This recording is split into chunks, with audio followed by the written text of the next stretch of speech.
JD Talkin Sports. I want to thank Angelica Jardine for coming on with me. It was an awesome show Monday. Very excited to have her on and talk all about strong women, which is awesome. You know, what I mean, I like talking about stuff that isn't what everybody else is talking about because JD is talking sports. He's not just talking Yankees, who now I heard Cabrera's going to the. Where's Edwin Cabrera going now? I, I thought they had a deal in place, but I guess it's not happening because I haven't seen anything since because I've been working all day on the NFL playoffs.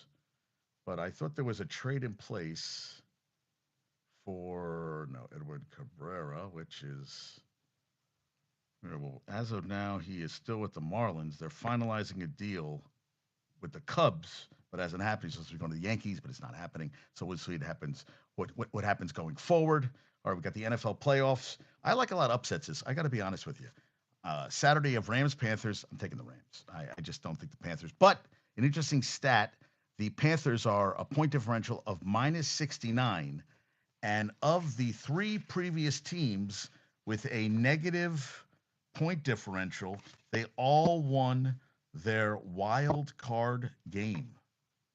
And I was trying to find that because it's just in my head. But the last time it happened was, that was the thing. Oh yeah, okay. Last time was the 2004 Rams were minus 73. They won their wild card game. 2011 Broncos -8. They won. Now I think that was Tebow, if I'm correct. And the Seahawks in 2010 when they were minus 97. That was against the Saints. That I remember very well. So it could happen again. Saturday night, prime, Green Bay at the Bears. Week 14 ended on a Caleb Williams interception. Then in week 16, that's the thing I worry about the Bears. They fall asleep the whole goddamn game, and then they finally wake up. And, you can't, you got to, play football 60 minutes. You can't, shut it down. I mean, they look terrible against the Lions, and they almost came back and won. And then the Eagles, I can't believe they sat players. Well, they said they got 3 players injured, and they had the chance to get in the 2 seed. Instead, they lost. So now they get the Niners, which I kind of like the Niners going into Philly and winning it, even though he is undefeated. Jalen Hurts has never lost a home playoff game. So we'll see how that goes going there. Most playoff wins all time. The Niners have the most at 39. They're the 6th seed.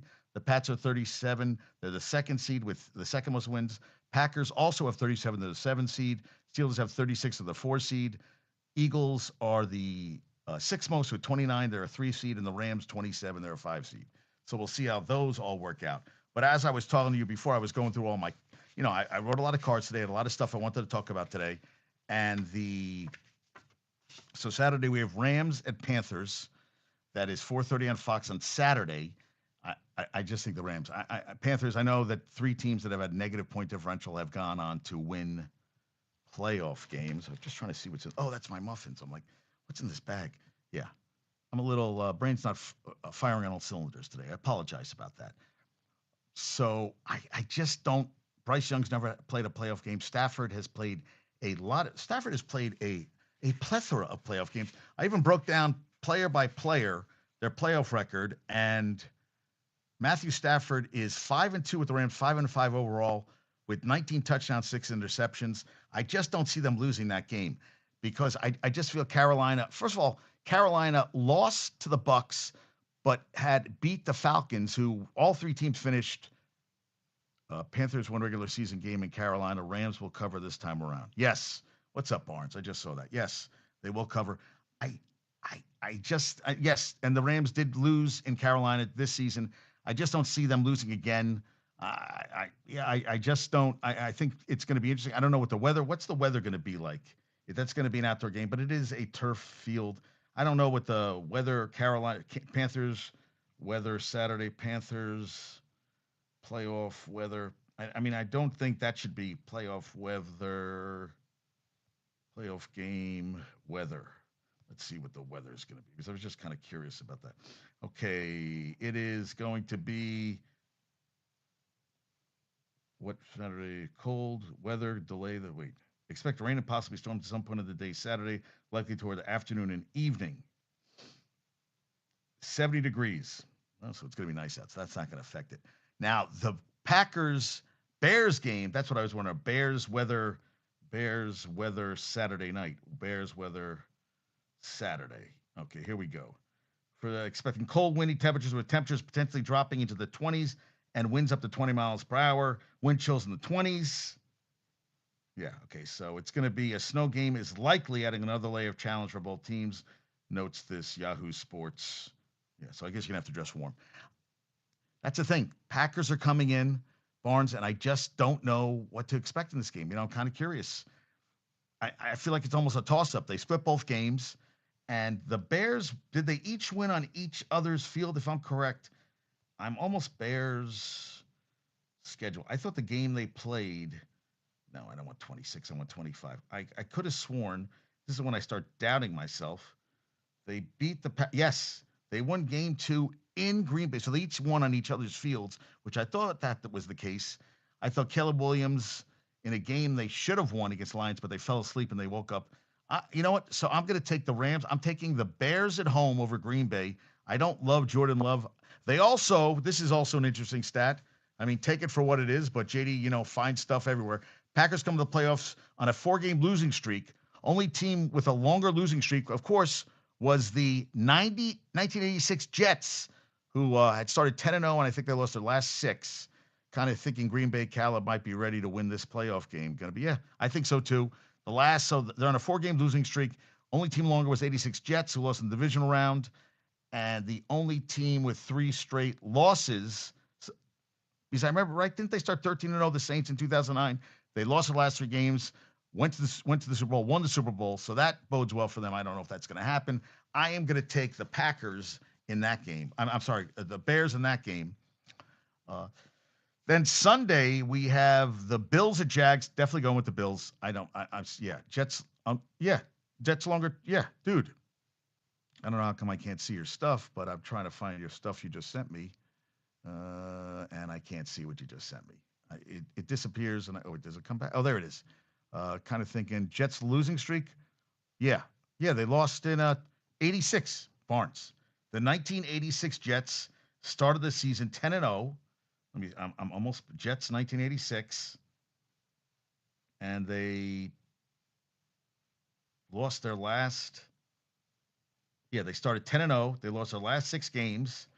They won the wild card over the Chiefs 35-15, and then lost to the Browns 23-20 on they had an overtime penalty. I'm almost positive. Yes, it was on Gastineau, and they lost 23-20, and who knows if they would have went further. But Joe Walton, I remember they started 10-0, and they lost the last 6 games, and they made the second round of the playoffs. So that happens. Okay, so Bills over the Jags. I don't trust Trevor Lawrence. I don't. I'm taking the Niners over the Eagles. So you have 3 games on Sunday, one at 1 p.m. on CBS, 4:30 on Fox, and then the Chargers at Pats. I'm taking the Pats. I just don't trust Justin Fields. I think they're coming in. They've had 32 combos of the offensive line this season, 32, most of the NFL, and they still went 11-6. And then Monday night, I'm definitely taking the Steelers over Houston because I think it's going to be in the 20s, 30 degrees. It's going to be outdoors. C.J. Stroud's going to be bothered by it, even though he played it at the Ohio State for the Buckeyes. I still like Houston to lose this game. I really do. So we'll see what happens on that front. The draft order is set for the first 18 teams. The Raiders, Jets, Cards, Titans. I'm sorry. The Giants 5th. So it's the Raiders, Jets, Cardinals, Titans, Giants, Browns, Commanders, Saints, and KC 9, and then the Bengals at 10. And then the Jets, because the Ravens lost, they get the Ravens 16th pick. So the Jets are going to pick 2 and 16. And they have the 33rd pick, which is the first pick of the second round. The Jets could do a little trading around. We'll see if that happens. And I am excited. Aaron Glenn sucks. They got outscored 188-54 the last 5 games. And that was a NFL record to lose by over 23 points. They lost by 26.8 their last 5 games. And Aaron Glenn says, I'm learning from I have a lot to learn. There's things I can learn. Dude, you went 3-14. You shouldn't have a fucking job. You should be done. And listen, I have all my Jet shit here, which I could go through and I could get really pissed off. But you know what? I think I am. I think I'm going to go through my Jet stuff. I got Giants and Jets. Let's get to it. Let's get to the good stuff. All right? Because they're an embarrassment of a franchise. They have the longest postseason drought in NFL history, 15 years. And and Gumbo Chef sent me this one, but I'd seen it, but I'm going to give Gumbo Chef props because props are due. The Garrett Wilson led the Jets with 395 yards receiving, had 2 games with 0 yards, didn't catch a pass after week 6. He is the Jets' leading receiver for the season. That's how much they sucked. So that's one thing. That's one thing that sucked. Okay. Another thing. The Dawson Knox got a 200,000. He had a touchdown catch, so good for him. Ty Johnson had they had 1,000 touchdowns this year, over 1,000 touchdowns on red zone. He set a career high with his 3rd touchdown for the Bills. Sam Darnold, 28 wins the last 2 years. Jets, 28 wins. This is from Manash Mehta. The Sam Darnold, 28 wins the last 2 years with the Vikings and the Seahawks. And the Jets have 28 wins their past 6 seasons. Yeah. Ray Davis, he had a touchdown. Law Murray put the Jets' pass defense in 16 and a half games. We were halfway through. 505 pass attempts, 34 passing touchdowns, 0 interceptions. And Trubisky came in because Josh Allen wanted to keep his streak of consecutive starts going. So he came in, one play left, and then Trubisky threw for 3 touchdowns. No interceptions. First time since they've kept. Now, I saw 1940, then I read 1933. 1933, no team has ever had 0 interceptions in a season. The Jets did. That's how much they suck. And he still has a fucking job. At the half, it was 21-0, 15-4 first downs, 250 to 63 total yards for the Bills. Brady Cook threw for 17 net yards in the first half. I mean, it was terrible, dude. Yeah, then they had this for Robert Sala's first season. 18.2 points per game, 29.2 points per game allowed. Aaron Glenn, 18.3 points per game, 29.3 points per game allowed. I mean, I look at that, I'm like, who gives a shit? They suck. They really suck. So the Jets, ugh. Yeah, Gabe Davis had his first touchdown catch of the game, and they went for 2 because their kicker was hurt. Ty Johnson had 2 touchdowns. Jets lose 35-8. As I said, they get the number 2 pick. They beat Atlanta, then they lost 27-24, and that kept Atlanta out of the playoffs. And it cost Raheem Morris a job, which I don't think he should get another job. I think he's an offensive defensive coordinator. I don't think Robert Saleh is a good coach. I don't think he should get a job. Matt Nagy. I think all these guys are just trash. They're trash. I think as head coaches, I think a lot of guys think they're head coaches. They're not. Your coordinators. Not a head coach. That's not what you should be doing. You should be a coordinator. But they're going to interview all these guys. Harbaugh, 18 years with the Ravens. They lost the last game of the season. I read that Jackson wasn't with Monken. Todd Monken did not like his offensive calling. They think Cliff Kingsbury would be a better guy to work with Lamar Jackson. He was tired of the offense. I think it was curtailing him. It wasn't helping him. And this is the thing. The Steelers are in the playoffs because before the half, instead of going for a field goal, which Paddy didn't like the play call in that play, which I understand it. But also you have a chance to get 3 points. You don't get you're down 10-3, get 3 points. Trey Ringo says you get the 3 points there. They have to go for a touchdown. We don't have the missed field goal at the end by Tyler Loop, which I feel bad for him. But you know what? That's what you're getting paid for, to make kicks. And also, they had a first down and with 1 timeout left. And instead of going for more yardage, they had Lamar Jackson put the ball in the center of the field where you're playing outdoors in windy conditions on a 41-yarder that went wide right. Why not do one more fucking play, try to get closer so you can have an easier field goal? I never understand that. Play to win, don't play for a field goal. You saw what happened at Illinois State, came back against Montana State, 28-14, they're down in the fourth quarter. They tie it up.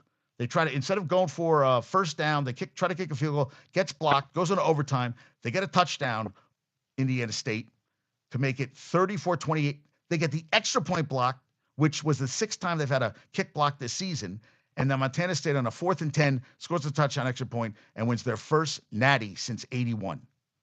And I just thought that was awesome. But you can't have a kicker get an extra point blocked. I can see missing, but you get a field goal and an extra point blocked and a championship game, which was awesome. They had 24,000 in Nashville. They usually play in Frisco, Texas. They had a big crowd. They said that Montana State was definitely partying in Nashville. It's a great town, they say. I don't care. I don't like country western music. I don't drink. I guess I'd go, but I don't drink, and I don't like country western, so I don't think I'll go there. But we'll see what happens. Yeah, so what else do I have about the Jets? The Jets pick via the Colts. Oh, number 15. Oh, becomes number 15 if the Ravens win, number 16 if they lose. Thank you, Gary Myers. Yeah. And in 1933, the NFL passing leader at 973 yards. That was the last year that a team did not have had zero interceptions in a season. And what did he say? Yeah, yeah. Rich Samini. They also had something else. Oh yeah, Jets trail. This is interesting. And HJ pointed this out to me yesterday. Jets trailed by double digits in 53.1% of offensive plays this season, highest by any team this century.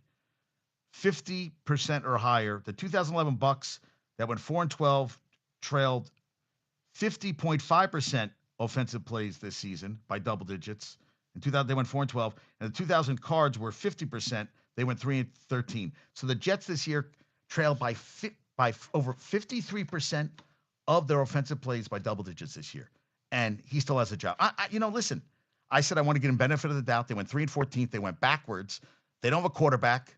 They are going to. Brees Hall is going to go in free agency. He doesn't want to come back. Who's going to want to come here? I heard Dante Moore doesn't want to even come play for the Jets.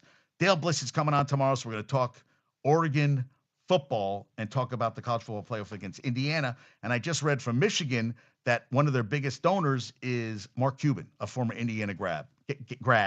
And listen, they are picking up players. I also saw that Arch Manning's former roommate this past season, Parker Livingston, is going to play for Oklahoma, because they couldn't give him the money he wanted.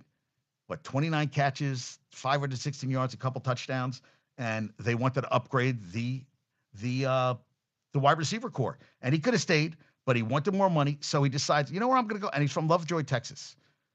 He probably wanted to play for Texas his whole life. I'm going to go play for Oklahoma. Well, and they're going to boo him. So he goes from being Arch Manning's roommate to go play with Oklahoma, which just blows my mind. Yeah. All right. So the Jets set a record for largest consecutive losses. Lost last 5 games of the season. As I said, it was the NFL record for record low record high. I would say point differential 26.8. Only team, well, out of all the coaches with losing records, Raheem Morris, 8-9 back-to-back seasons with that talent, he's gone. Jonathan Gannon did shit. 3-14. He went 4-13, 8-9, and 3-14 with the Cardinals. And Brandon is still pissed. He said we should have won the Super Bowl that year when we lost to the Chiefs, but he was too concerned about his job with the Cardinals, and he didn't do shit there. They haven't made the playoffs in 4 straight years. 9 straight losses to end the season. I would say not bye-bye. Pete Carroll, 3-14, a 176 winning percentage. He's done after a year. Even with the Jets, he went 6-10. They were terrible. I saw 10 playoffs in 14 years with the Cardinals over 100 years as a franchise. Okay. And I don't know what you're yes, but but you're saying Cardinals over, and what, that they suck? Oh, never had a coach for 6. Yeah, I believe that. Yeah. Yeah, short and sweet. So even New England, he went 1-2 in the playoffs, Pete Carroll. 10-9 with Seattle from 14 years, 10 to 2023, won a 606 winning percentage, 10 plus in 14 years. He won a Super Bowl, should have won more Super Bowls, but he decided that Marshawn Lynch wasn't the guy to run the ball in. So we'll see what happens. Stefanski is gone with the Browns, 1-2 in the playoffs, 45-46, 5-12, and Haslam felt that they should have won more games. Vegas had them at 4.5 wins. Jerry Jeudy was in all the optics for wide receivers. He was terrible. You didn't have a quarterback. Judkins got hurt. You had a very good defense. You had no offense. And I don't know what you saw with this team that thought, oh, wow, we're definitely a 7 or 8 win team. Haslam lives in fucking fantasy world. That's what Haslam does. I met some when I saw Milton. He had family in from Ohio, Cleveland Brown fans and Cleveland Browns season ticket holders who were like, it's devastating.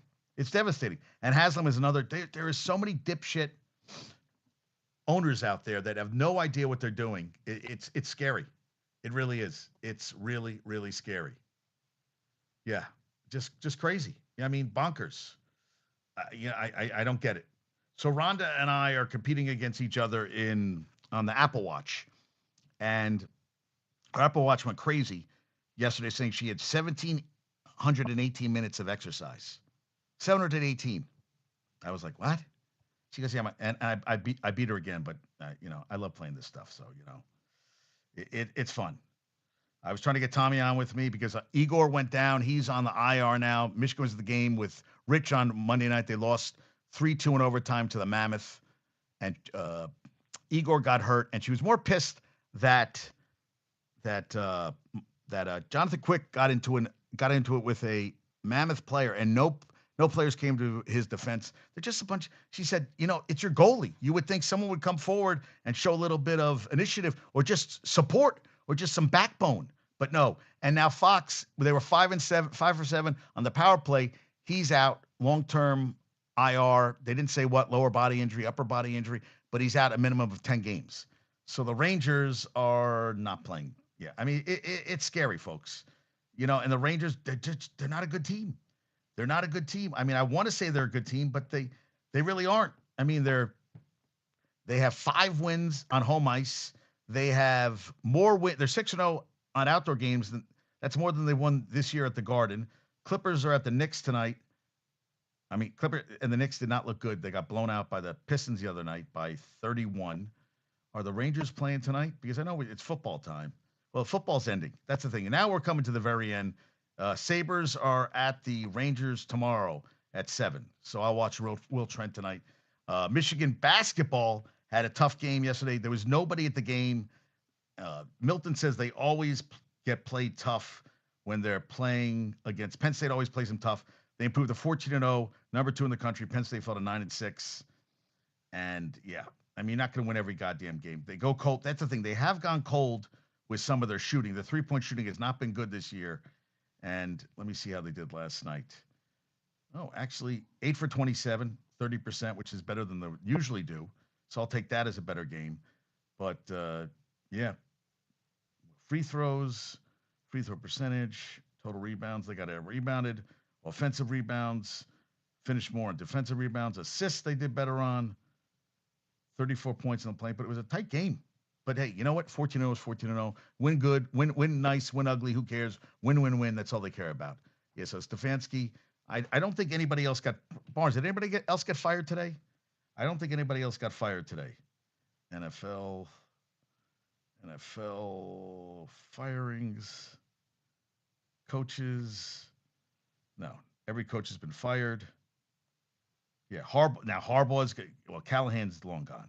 Dable's gone. Raheem Morris had to go. 8-9, not going to cut it. Stefanski, Haslam's the worst, but they're keeping Berry, the GM. Pete Carroll had to go. Gannon had to go. Harbaugh, listen, 16 years, won a resume 14 years ago. Yeah, Bowles is coming back. That's a lot. Well, you know what they did? What did they finish? They finished. Did they finish 8-9 on the season? Weren't they 7-9, 8-9?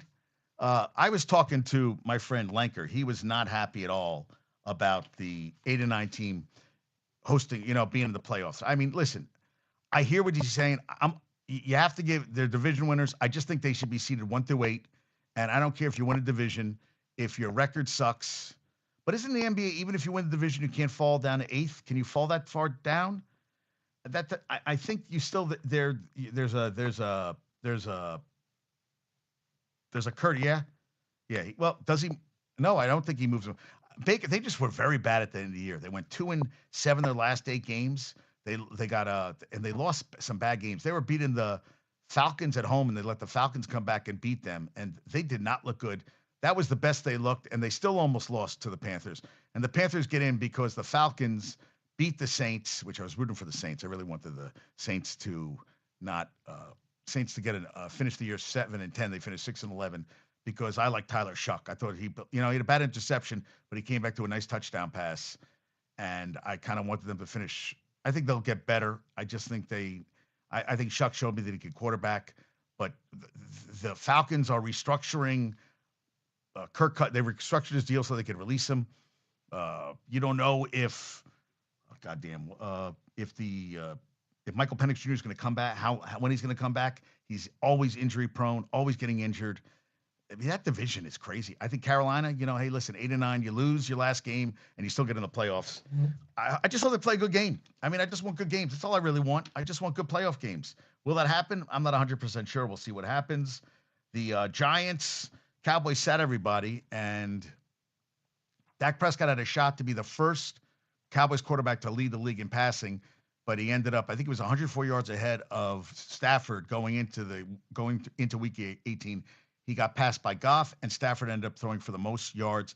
Stafford threw for over 4,700 yards, 46 touchdowns, 8 interceptions. The last two quarterbacks to throw for that were Rodgers did it in 2 seasons, MVP 2010 and I think 16. I have to look that up. And then 2007 with 45 plus touchdown passes, 10 or less interceptions. Rodgers did it twice, won MVPs both years, and Brady did it in 2007 when he won, and he threw for 50 touchdown passes that year. But they lost the Super Bowl, and that's all that fucking matters, right? 18-1. I love that. The T-shirts made. Oh, love it, love it. Ben Sauls, came in late kicker for the Giants. He went 8 for 8 to finish his run. Turpin I saw through it. Yeah. Jaden Blue, who rookie out of 5th-round pick out of Texas, 149. He had a touchdown, had over 100 yards. Yeah, Jackson Dart, a backflip TD pass to Daniel Bellinger. I like that. Joe Milton came in for Dak Prescott. I mean, what were they playing for? I mean, nothing. And Giants. So check this out. Giants won. They finished in the last 38 games. They went 8-30. 4 of those 8 wins came in week 17 or 18 when long eliminated from playoff contention. It infuriated the fan base, infuriated HCJ. And Shane kept his job. How do you go 8-30? And Chris Mara, who's dealing with cancer, and but he said getting the ball. He says he can jog to his chemo treatments, and I'm like, dude, what are you gaining by winning these games? I know you don't play to lose, but what are you looking at with this team? And how do you keep Shane as your GM? Nothing good has come out of this. Well, he did get Jackson Dart, and he did get Cam Scatterboo, so yes. And that's why they said Barry kept his job, because he got Graham, Judkins, Schwesinger, and I forget the 4th guy they got, but they got 3 or 4 guys that really panned out for. That's why he kept his job with the Browns. I don't know why Stefanski couldn't keep his job, but that's a story for another day, I guess. But Haslam, all these owners just crazy, right? They just impulsive. I mean, Jerry Jones said, this is what he said. I sent it to all the Cowboy fans. And Langford wanted to know if it was, he said, my goal is to retire as the owner of the most Super Bowls. Yeah, that's my goal. What a wacko. Yeah. So, and I mean, 8-30 the last 38. Yeah, John Mara said he was walking. Every Dallas cornerback. Oh, this is from Zach Wolchuk. Every Dallas cornerback that played combined for 18 pass breakups. And a guy responded, 3 individual cornerbacks on other teams had at least 18 pass breakups individually. Well, Matt Eberfluss is gone. And 340 days after the Commanders made the NFC Championship game, Kingsbury was let go, which Dan Daniel was not happy about. I think Dan Quinn should fucking go. And their defense, Schmidt, shit, was it Joel Shit? I said shit. Who was the Commanders DC? Was it shit? Commanders DC he just got fired. Kingsbury, they decided to part ways, and Dan Quinn, Joe Witt was let go, and their offensive line coach was let go, but Dan Quinn stays at the job, which makes no sense to me. Yeah. So 340 days after making the NFC Championship game, you're getting rid of 2 of your coordinators, and now Kingsbury could become the head coach of the Ravens. Yeah, Monken's up for head coaching jobs. Why? I never liked him. It's all the offenses, and Derrick Henry had four carries in the second half of the game Sunday. It's like first half, and I know that Paddy said they shut him down. Well, I think 4 carries isn't cutting it. That's a guy you got to get him the ball and just keep grinding, because he's going to break one. But no, that's why I don't run the team, because I don't know what I'm doing. But I'm glad they got rid of Harbaugh. It was time, And then Josh was like, well, who are you going to bring in? I'm like, I don't know who you bring in. But I'll tell you, Harbaugh, after a while, 18 years, you stop hearing the voice in the locker room. Now, I wish the Yankees could do that with Cashman. I wish the Yankees could do that with Boone. And, Barnes is all positive about his Yankees, but I'll be honest with you. It's January 7th, 2026, and they're not doing jack shit. And Bellinger still isn't signed, and this team, I think, is regressed. And I don't care how much pitching we have, because guys always break down, that this is could be a long, long, long season. Oh, and Brendan Aubrey, 6 misses this year, which is crazy. 57, 58, 51, 59, 51, and 68. His first 8 games, he was 16 for 16. Since then, he's 20 for 26. 5 misses his last 9 games. He missed 7 in his first 42. Thank you, Joseph Hoyt and Todd Archer, for that one. Bobby Belt. Yeah, projected most wins. Yeah, yeah. You can take this. You can project this. Here, project this on yourself. Yeah, projected most wins in the AL. With what? Vegas usually wins. Yeah, sure. Yeah. Yeah, they're going to project the most wins. Jadeveon Clowney, who I always feel like he's been never as good as he should be. He had 3 sacks, a forced fumble, and a fumble recovery. Only Cowboy since '82 to do that all in a game. His 3 sacks were the most by a Cowboy since DeMarcus Lawrence had 3 2022 at the Giants. He finished with 8.5 sacks. He tied his career high with 4 tackles for loss and 12 tackles for loss in 25, most since 2018 with Houston, when he had 16. And this is a guy who doesn't play, comes in, takes off the whole offseason, comes in and just, he's a beast, man. But what does it matter? Cowboys suck. Yeah, Giants win back-to-back games. No one cares.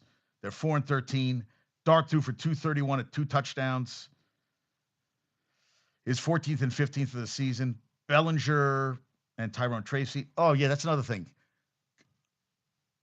Bryce Underwood threw for 11 touchdown passes on the season. Came into the bowl game with 9 in 12 games. 9. Yeah, that's scary. Yeah, Dak threw for 70, lost a fumble. He had his second most passing yards in the year, 44.52. Career high was 49.02. Yeah, and Phil Maffa, first NFL TD at a Clemson. What else did I have?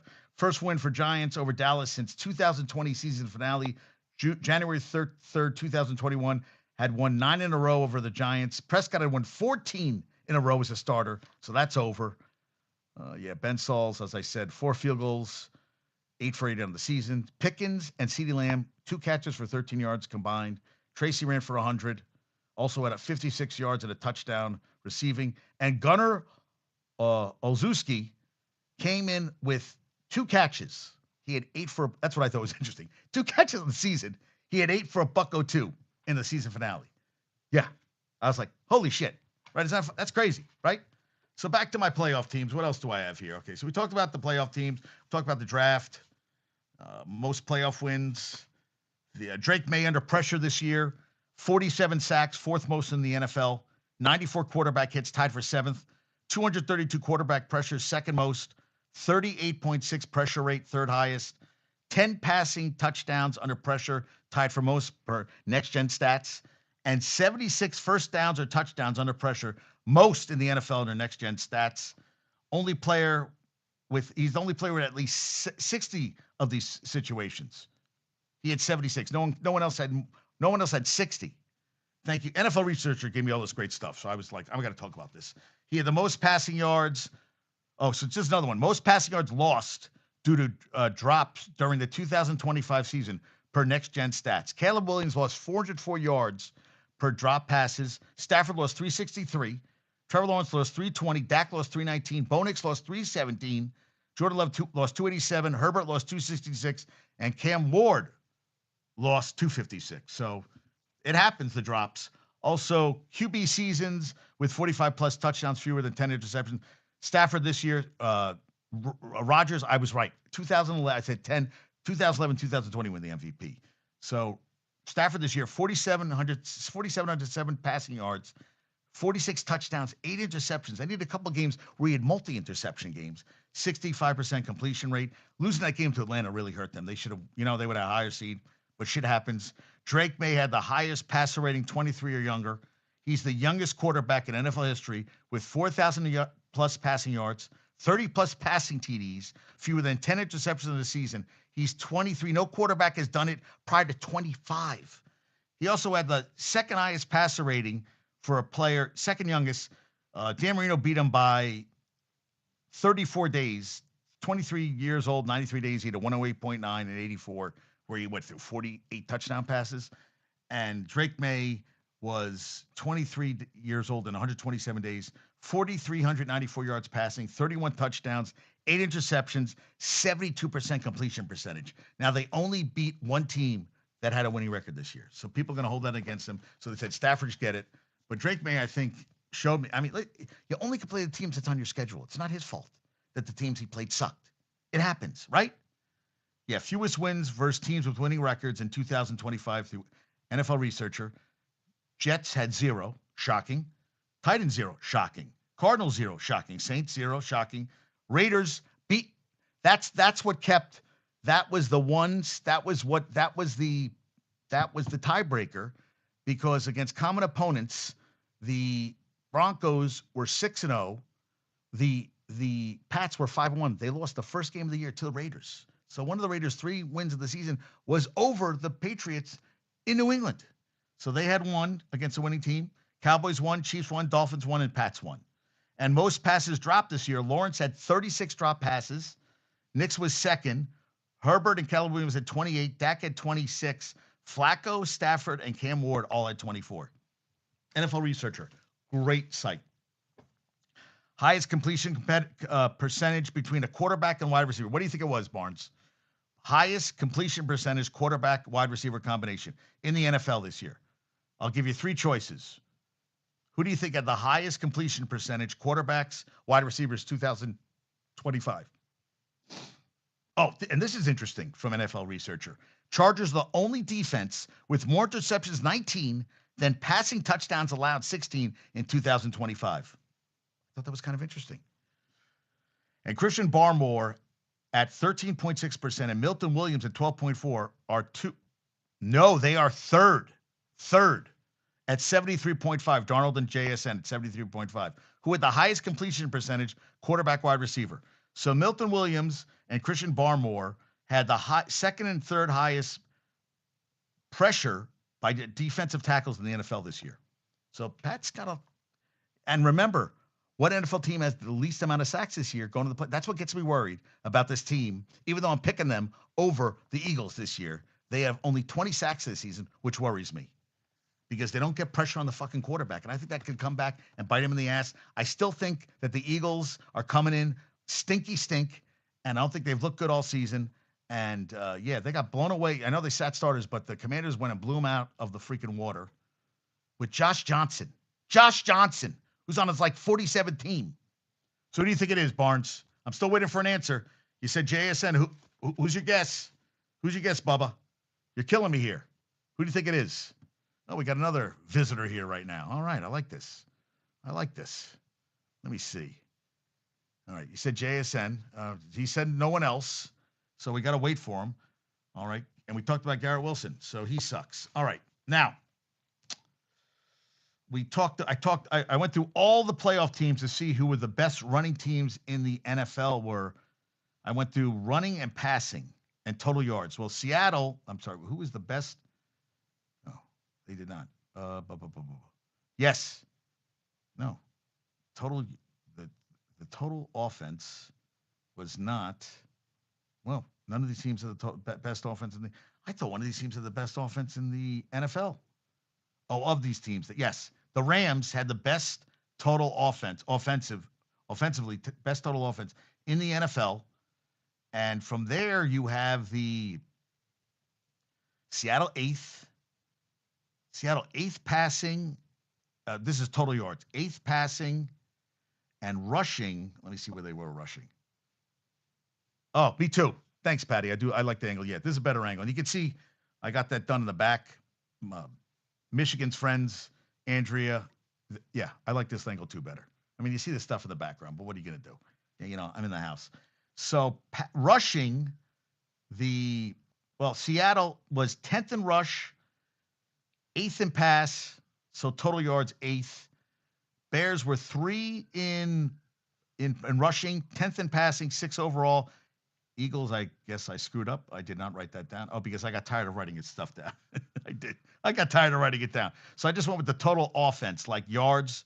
So the Seattle was 8th, Bears were 6th, Eagles were 24th, Panthers were 27th, the Rams were 15th, but number 1 in passing. Niners were 7th, the Green Bay was 15th, Broncos were 10th, Pats were Pats had a prolific May had a season. Jags were 11th.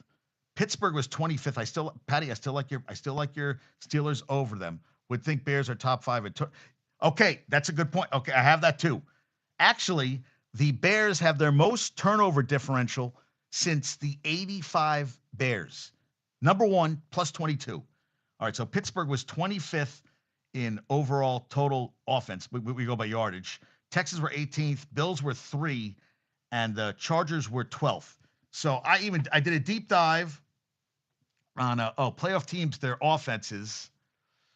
So if we go by offense, okay, I did all 14 playoff teams. Rams were first in offense, 17th in defense. Pats were 2 in offense and 8th in defense of the playoff team. Seahawks 3 and 6 overall. Yeah, 3 and 6 overall. Bills were 4th and 7th on defense. Jags were 6. Jags are 6 and 11. Jags, I still like the Bills because I feel like he's on a mission from God this year. Josh Allen. Bears were 9 on offense and defense were 29th. But I don't know. I feel like if they don't fall asleep, I think they could beat the Packers. And the Packers coming on a 4-game losing streak. No offense, Ernie, but I don't trust them. Niners 10 on offense, but 20th on defense. Texans 13 on offense, but first on defense. I still think I was talking to Paddy. We were texting each other. I just feel like Stroud's going to come and it's going to be cold, windy, grass outside. I know he played at the Ohio State. I just feel like that Aaron Rodgers has still some magic in him. You have Gainwell, you have Warren, you get DK Metcalf back after being out the past 2 games. I just like him. Broncos 14 offense, 2 defense. Green Bay 16 and 12 on defense. Eagles 19. I'm telling you, I know Eagles are 19 and 13 on defense. Chargers are 20 and 5 on defense. As I said, 19 interceptions, 16 passing touchdowns allowed. I don't know if it's going to happen, but stranger things have happened. I feel a lot of upsets. I do. And Panthers 27th, and they're playing with house money. Come on. I think the Rams, it's going to be 70 degrees. I think that's going to, and 16 on defense. I don't know, man. I just don't know.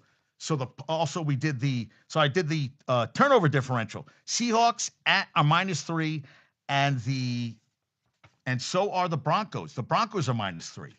And point differential. So in the NFC, Seahawks are plus 191, Bears are plus 26, Eagles are plus 54, the Panthers were -69, the Rams were plus 172, the Niners were plus 66, and the Packers were plus 31. Now, I also went through sacks because I was like, let me see what. So Seahawks were 47th. They were 7th in the league. Bears had 35. The Eagles had 42. The Panthers had 30. The Rams had 47. They're tied with the Seahawks. Niners were last with 20, and the Packers had 36. Now, turnover differential in the NFC, you have Seahawks -3, the Bears plus 22. That's the best in football, which I think will help them. Eagles were plus 6. Panthers were -2. The Rams were plus 11. Niners were -6. And the Packers were plus 1. Now, Darnold played one playoff game last year. They got blown out by the Rams. They had to play on the road because of the fires in L.A. Caleb Williams, first playoff game. Bryce Young, first playoff game. Jalen Hurts, 6-3. He's thrown for 1,813 yards, 10 touchdowns, 3 interceptions, undefeated at home. I'm still taking the Niners. Stafford, 5-2, 5-5 overall, 29-96, 19 touchdowns, 6 interceptions. I think he's playing great football. I know they had a bad game Monday night, but I still think that they can get it done and get the W. Well, that was 2 weeks ago. And then last week, did the Rams play last week? I know I'm blanking on stuff. Did the Rams win last week? I'm trying to remember. They played a late game, right? Did they play they beat the Cardinals. Yeah, and he had a good game. So he's 5-2 with the Rams. Brock Purdy's 4-2. He's thrown for 1,343 yards, 6 touchdowns, and interception in playoff games. And Jordan Love, 1-2 overall in his career, 678, 5 touchdowns, 5 interceptions. I feel like, and that's another thing, they could get hot, but I don't think so. I think Caleb Williams, I think Ben Johnson's going to stir some interesting stuff up, and we'll see what happens. Now, Broncos in the AFC plus 90 point differential, Pats 170, Jags plus 138, Steelers plus 10, Texans plus 109, Bills plus 116, and Chargers plus 128. Point differential, they're -3. So the top 2 seeds are both negative turnover differential. I mean, it might not mean a lot. They also, Broncos led the NFL with 68 sacks, and the Seahawks had 47. So they both get to the quarterback. Pats were +3. The Jags were +13, third best. The Steelers were +12, fourth best. Texans were -2. The Bills were +1, and the Chargers were +2. Yeah. Yeah, +10. Oh, and point differential, they're in the playoffs. You know what? Hey, they went, what they finished 10-7, right? Isn't that what they finished? What did the Steelers finish? What was the Steelers record with Steelers? Weren't they 10-7? +10. Meanwhile, Barnes, we're sitting home. We're sitting home. We're sitting over the playoffs. They're +10. They 397 to 387, and they won 10 fucking games. 10 games. The Jets were outscored by 203 points, and they won 3 games. What the fuck? I'm so angry about this team. So the Broncos 68, Pats 35, Jags 32, Pittsburgh 48, second best in the league. Texans 47, Bills 36, and the Chargers 45. So they all can get to the quarterback. Now, in the playoffs, Bo Nix got blown out last year by the Bills. He threw for a touchdown interception. He's 0-1. Trevor Lawrence is 1-1, 505. Yes. Well, you should have, but Paddy, you didn't. And you're still in the goddamn playoffs. So what are you worrying about? So you lost the games. This is the thing. That play at the end where you were 4th down and he throws that pass to Likely, I really wanted you guys to lose. I saw Aaron Rodgers on the bench, Paddy, and I really wanted you guys to lose because I fucking hate him. I don't like Aaron Rodgers. And you know what? I love you. I love you a lot. You're a great guy. You know your shit. You're a great coach. You're a great father. You got a beautiful wife, 2 beautiful kids. You got your health. You're a sexy bastard. I know you slip on ice sometimes, but I got to be honest with you. I was rooting for you guys to lose. I know you were.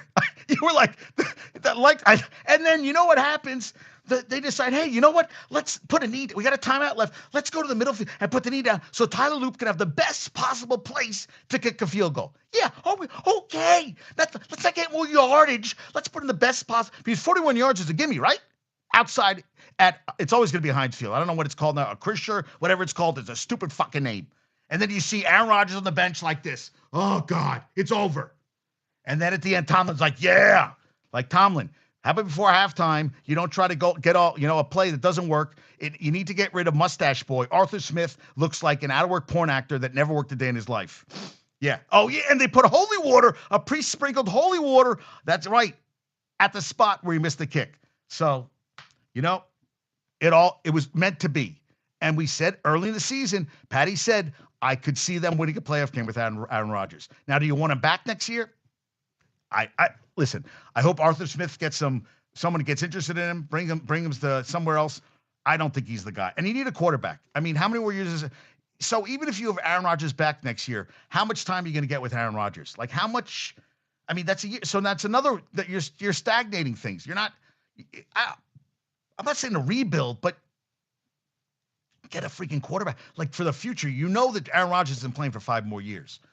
And you won 10 goddamn games this year with a team, and everybody wants him gone. Meanwhile, Aaron Glenn keeps his job going 3-14. Pete Carrollton, well, look, Mark Davis looks like Dumb and Dumber. What's his name from Dumb and Dumber? Jeff Daniels. And he doesn't know how to run a team. Al Davis is rolling over in his grave. I'll get to that in a second. So we'll see what happens. Okay, so Trevor Lawrence 1-1, 505, 5 touchdowns, 5 interceptions. Aaron Rodgers 11-10 in his career. Almost 58-94 passing yards, 45 touchdowns, 13 interceptions in his playoff career. C.J. Stroud, 2-2, 976, 4 touchdowns, 1 interception. I'm going to reverse that against the Steelers. And Josh Allen, 7-6, 3,359 yards, 25 touchdowns, 4 interceptions. Justin Herbert's lost in both his playoff games. 515, 2 touchdowns, 4 interceptions. Josh Allen has 7 career playoff wins. That's the most by any quarterback without a Super Bowl appearance all time. Thank you, NFL researcher. I mean, that's scary, dude. So you're 10-7. You got a home playoff game, and I think you can beat Houston. Now, Houston has very good defense, but you can play a low-scoring game. And I think C.J. Stroud will make more mistakes than Aaron Rodgers. Now he did overthrow. There was a guy wide open. I can't remember the play. Wide open, and they kept talking. If the old Rodgers would have made that play, but he did enough to get the win. He really did. I mean, you got a 10-win season. Unbelievable, unfreaking believable. 10-7. Now I looked at the longest drought since their last playoff win. So that's what I was kind of curious about. Like last playoff win. So we all know who the. Oh, and you never answered that question. Maybe Paddy will answer it. What quarterback, wide receiver had the best completion percentage between a wide receiver and a quarterback? And you said JSN, who had the third most, and you didn't give me an answer there, Barnes. You left me hanging. Barnes. Who had the best completion percentage between a quarterback and a wide receiver? Okay, I got it right here. All right, yeah. And you didn't answer me. Oh, we lost somebody. That's all right. All right, we'll come back to it. I guess you guys, I'll see if you guys want to answer it. Okay, so longest drought since the playoff win. Dolphins 2000, which is crazy. Raiders last when they lost Super Bowl to the Buccaneers 2002. Jets 2010. I still remember the 24-19 loss in the AFC Championship game. They should have won with Sexy Rexy. Also, the Bears 2010. They lost in the NFC chip to the Packers 21-14. I remember that game. Cards 2015 lost the chip to the Panthers, and that was the last time the Panthers won when they lost Super Bowl to the Broncos. Wasn't it 24-10? I think that was 24-10. That's the last Bronco win was 2015. Steelers 2016. The Falcons was 17. The Pats haven't won a playoff game since they won the 28-3 game against the Falcons. Oh, the question was, Paddy, what quarterback has the highest completion percentage between a quarterback and wide receiver?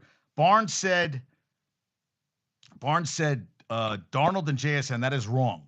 Who had the highest completion percentage between a quarterback and wide receiver? So they finished third with 73.5 completion percentage, but there was 2 quarterback wide receivers combinations that did better. So that's what I was asking. So what other teams that I was interested about? Colts 2018, Chargers 2018, Titans 19, Seahawks 19. No, but that's a good guess. No. Stafford and Puka are second at 77.7. There's one other quarterback receiver that had 83.3%. Do you know who it is? I was wondering if you knew who it is. Dun, dun, dun. Do you know? Do you know? Do. I can't sing. All right, who else was I kind of interested in? Seahawks 19, Giants 22. No, well, I'm trying to think of, and then it's all higher, but I was trying to see Browns 20, Saints 20, Cowboys 22, Bengals 22, Jags 22, Bucks 23, Green Bay 23, Niners 23. I'm trying to see. I was trying to see other. Yeah. Yes. Nice going, Paddy. Nice going. That was beautiful. So Bears are looking for this first playoff win since 2010, which I'm going to go. Panthers are not winning a playoff game. Broncos. I even see the Broncos going out in there. I know they have the bye. I just don't. I don't trust them, and I'm a little concerned about the. Trying to see. I really think. Yeah, the Chargers, I just don't see Justin Herbert. I feel they've been too inconsistent with all that line. But Paddy, I was telling you, I took the Rams. I like Bears over the Bears. Green Bay seems like a toss-up, but I'm going to take the Bears. I like the Bills over the Jags. I just think Josh Allen's going to have a hell of a game, and I think Trevor Lawrence. I mean, what are they coming out on an 8-game winning streak? And the Texans coming in on a 9-game winning streak. I like the Niners over the Eagles. I feel like they've been really bad. He's never lost a home playoff game, Jalen Hurts. I really like Chargers. I'm going to take the Pats. I just think the Pats are playing really good ball. And I'm taking Pittsburgh. That Monday night game, Paddy, I should come over. And I was talking to Clashing Conferences. I was trying to remember what team from up by you won the D3. Was it 2 years ago? Cortland. Cortland. Yeah, Cortland won it, and Steve couldn't remember. So I was like, I said, and I was talking to you. I tried to get one of the guys on the show, but he didn't come on. All right, so longest playoff droughts right now: Jets at 15, Atlanta at 8, Saints at 5, and the Colts at 5. And Stecken's back, and so is Ballard. Are both back. They kept their jobs, which I was kind of surprised about. But I mean, so be it. So be it. Yeah, you're an alum. Yes, you played rugby there. Yeah, I know about you. I know. Yeah, I know. What else do I have here? Straight. Yeah, Darnold, 2 straight seasons, 14 wins, 5th quarterback. Cortica. Yes. Are you going? I'll go with you. If you go next year, I'll go with you. That's gonna be freezing though. It's gonna be freaking cold out there, Paddy. It's gonna be chilly, chilly. Niners 6-game winning streak over. Yeah. Scoreless quarters. San Francisco with Purdy. Versus Seahawks 5. All other teams 0. 3 on Saturday. That was kind of crazy. Niners fewest points scored in a game since 2017 Week 1. Kittle excited to play next. He's excited to play. I mean, that's what he said. Yeah. All right. Works for me. Seattle NFL best 15-2 on the road under Mike McDonald. George Seifert started 16-0. Do you think that's what a guy was talking about? He feels George Seifert should be in the Hall of Fame, and I felt he kind of took over for Walsh, and he was okay. I mean, I think he had a good year with the Panthers. I don't know if I ever thought of him as a Hall of Fame coach. I thought he was a good coach. I don't know, a Hall of Fame coach. I mean, he won a couple chips with San Francisco, but I guess he did get his own teams after a while, but he did take over for Walsh. And then he won that 94 with Steve Young. And then they lost to Dallas. Dallas beat him up. So, yeah, I don't know. I don't know if I see Seifert as a Hall of Famer. That's just me. I mean, I could be wrong on that front. I can accept that. What did I see here? Yeah. Bucks finished 8-9 after starting 5-1.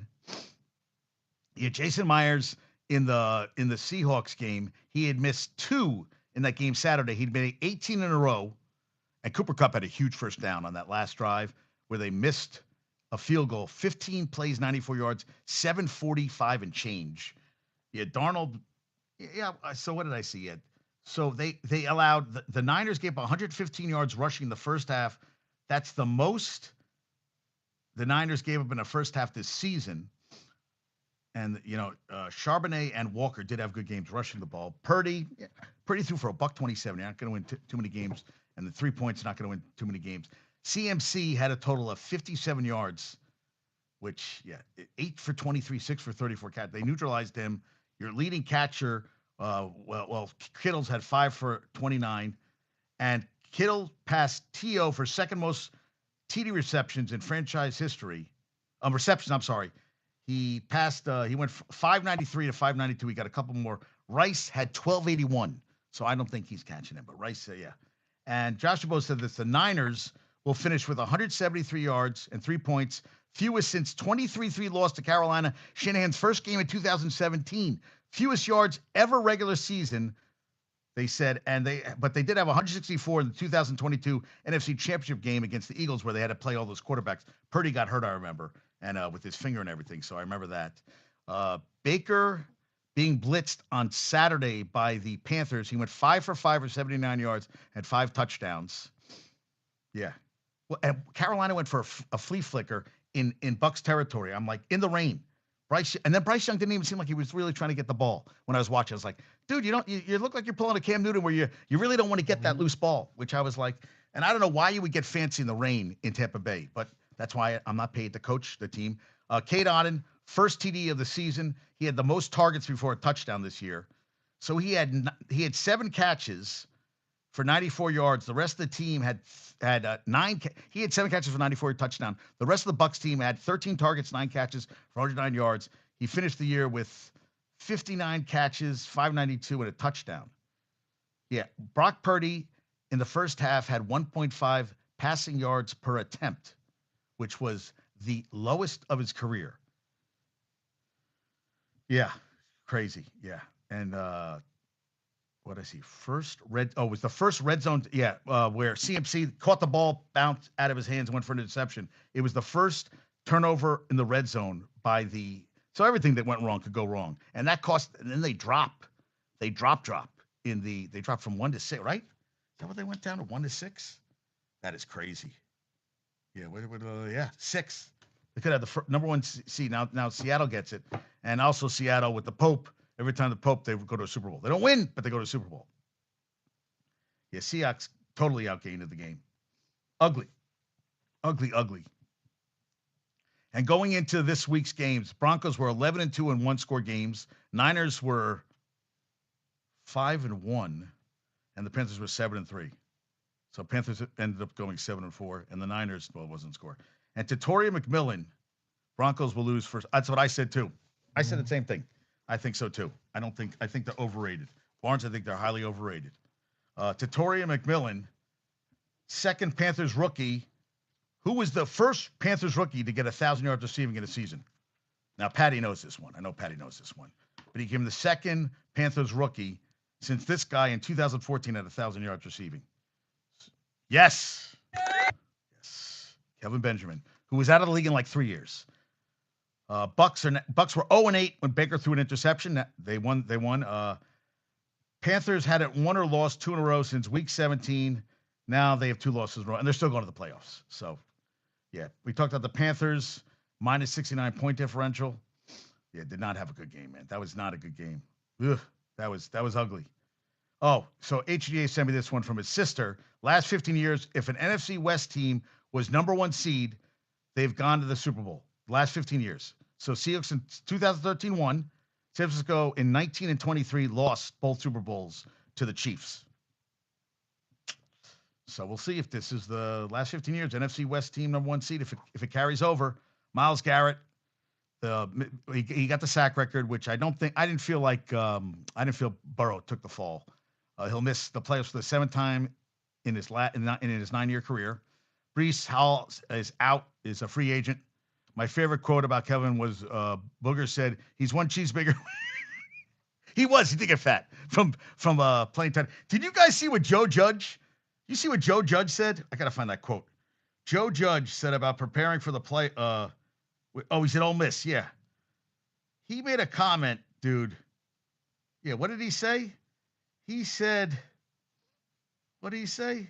He goes, Judge was asked whether Ole Miss turned to LSU assistants working for both teams in the lead up against Miami now qualifies as the most hectic of his career. He said he confirmed that to be the case, noting that it even surpassed what he was like living next to Hernandez during his time as an assistant with the Pats. My next door neighbor was Aaron Hernandez. I know that this is still more chaotic. I mean, I was like, holy shit. That was awesome. I mean, Joe Judge, wow. And I love these coaches like, oh, they have to go to LSU.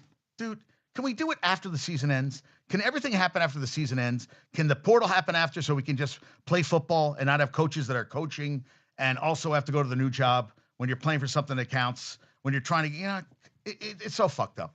Like even the NFL guys, like they could do it in the weeks, the bye weeks. Like if my team's trying to win a Super Bowl and I have my coach here trying to bust his ass and these interviews and preparing for these interviews, how is all your focus on what you should be focused on, which is the job you have, not the job you're going to take? Really pisses me off. Riley Leonard, first TD pass to Alec Pierce, who 1,000 yards receiving on under 50 catches this year. Devin Bush had a 97-yard pick six. And Chase Brown was definitely chasing him. And I will give him credit, but Myles Garrett was running step for step with Devin Bush. And once Chase Brown got a little close, he goes, hey, young fella, we're going to go this way. And bye-bye. You see the stat like every time gets divorced, the Panthers go to the, yeah. You see the stat like every time J-Lo gets divorced, oh, really? Well, they only, oh, right. They went in 2000. Was it 2002? I know they played, yeah, right. They've been in 2 Super Bowls. They lost. That was a great game. The game they lost to the Pats was a great Super Bowl with, what was the quarterback's name? Oh, I see his face. Oh, the Cajun guy. Oh, fuck.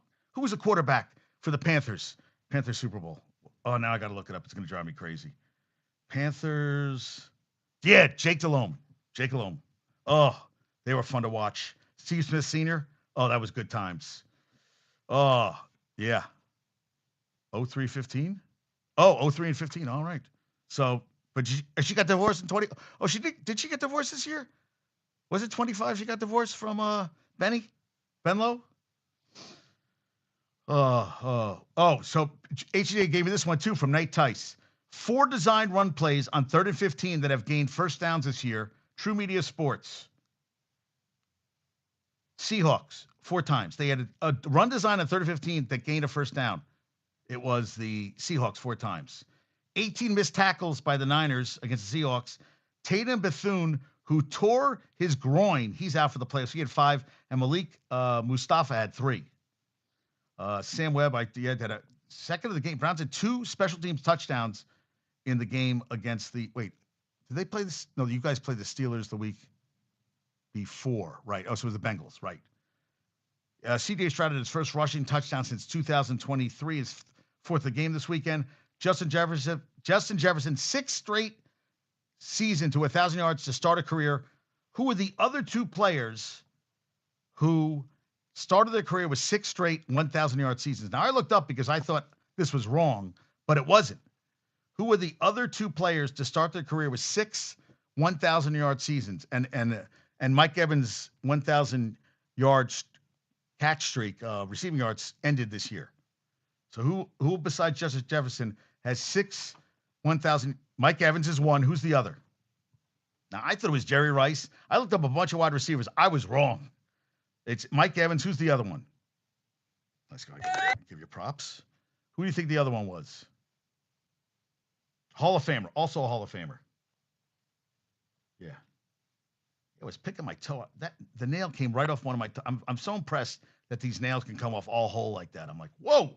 Now, Michigan saw she'd kick my ass. She hates. She goes, you're bleeding all over the place. No, it's not Fitz. I think Fitz didn't get 1,000 his first year. I thought it was Fitz. It is not Fitz. It is not Fitz. But he has, he borrowed a football player's. No, it is not Calvin. It is not Calvin Johnson. Let me look it up. Calvin Johnson is not it. But I will tell you this.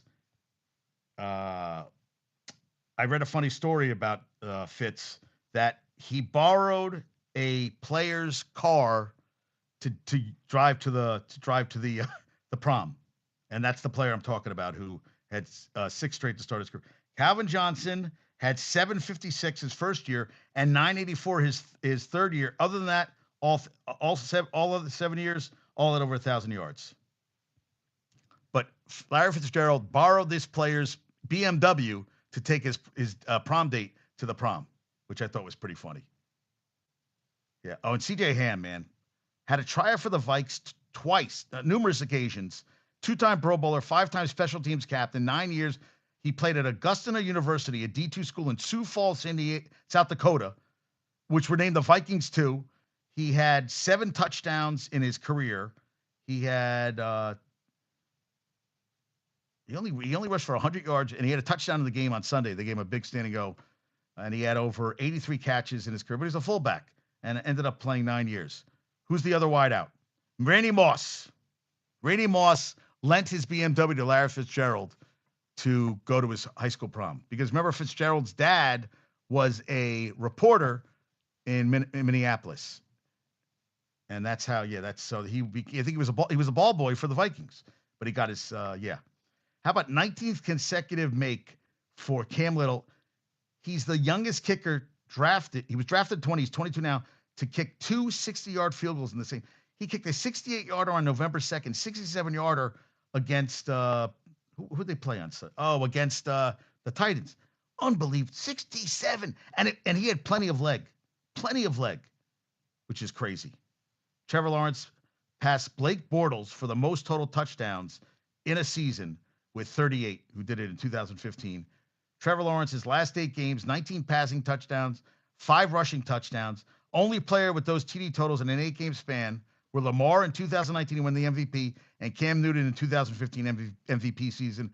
Thank you, Koplowitz Fleming, for that one. But yeah, Trevor. Now I still think they're going to lose the playoff game. I do. Max, did you see that Max Brosner in the red zone? He trips over his own lineman, falls down, hey, let me get up again, gets the ball knocked out, and loses in the red zone. They still won the goddamn game. I was like, dude, what are you doing? I mean, I was like, holy shit. Yeah, Clayton Tune. That's how much the Packers cared about the game. They started Clayton Tune in the game, and they had no offense. They ended with over 100 yards. They were down. They had like 50 yards total offense. They got a quick touchdown, a touchdown at the end, but they didn't do shit. It was ugly. Ugly.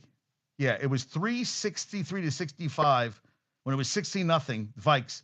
They got a garbage touchdown at the end. And Vikes got their 5th straight win of the season. Jags wins means the Texans, first time in their history, they'll play as a wild card. They have always come in as a division winner. Browns won at the gun over. They finished 4-12, 5-12. Since he fell to 6-11. Jags' first division title since 2022, 41-7 over the Titans. They end on an 8-game win streak. Will Kunkel, Seahawks finished with the best scoring D in the NFL over the Texans. So scoring D, not overall D, but scoring D, 17.2 to 17.4 the Texans. Ronnie Bell, that one-handed catch and toe tap for the Saints, unbelievable. They lost the game, but holy shit, that was a beautiful one hand. I was like, wow. Texans beat Colts. Colts end on a 7-game losing streak. Texans on a 9-game win streak. Would host a divisional round game in 2 weeks if all 3 AFC road teams win, which could happen. That'd be kind of crazy. So if the Texans, if all 3 road teams win, they would host a divisional round game. But I still think I'm taking the Steelers. I really am.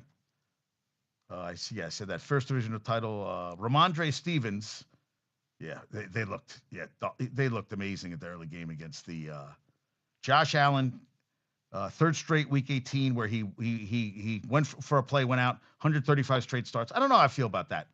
I mean, it happens, but it kind of pisses me off sometimes. I feel like, play the fucking game, dude. But what am I going to say? Moody had made 14 straight before his miss against the Eagles. Trey Lance, Jesus, pick 6. Trey Lance sucks. Yeah, I'm not a Trey Lance fan. Devontae Smith needed 44 yards for 1K. He got it and got out of the game.